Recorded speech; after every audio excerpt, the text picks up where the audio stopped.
All right, let's talk about setting boundaries in the workplace, the people pleaser edition. Boundaries are hard enough to set. If you're a people pleaser like me, it can be absolutely torturous. People pleasing in many ways is self serving. The people pleaser wants to be liked and is seeking approval from others by doing things they normally wouldn't do in contribution towards a personal need. When that ask is tied to a paycheck or a superior is asking for it, it can actually make it even worse or actually harder to say no. So while this practice may serve you in the short term, over time you're consistently leveraging your own work to take on additional tasks for your superior. A people pleaser doesn't actually want to take on the task, but the task is a means to gain that approval and through which your own work suffers. So the first step is understanding what's the why behind this. Why are you seeking approval? That's a topic for a whole other day and a whole lot more information.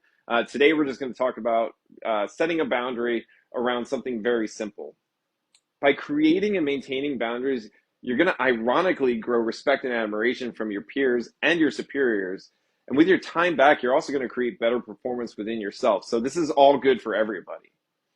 So let's look at setting a boundary around a request from your superior.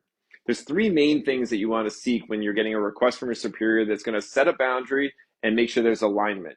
Number one is actually making sure there's alignment. If a request is made, let's repeat that back and ensure you have alignment on the ask. The request should include what, the why, a time measurement, specificity around definition of done, and agreement that you have the bandwidth and can complete the task under the given conditions. The first boundary is ensuring there is clarity and alignment in what the ask is. Number two, ask for priority. Knowing you already have a plate full of work, it serves no one for you to absorb additional work, either resulting in some failure of the work to complete or you eventually getting burnt out. Ask where this task falls amongst your other existing work. This allows you and your manager to discuss what is most important and create space for the right work. Number three, negotiate. Yes, you can negotiate. It doesn't always have to be confrontational. If the request has all the information needed, but the deadline doesn't work for you, you can suggest a date that you know you will complete.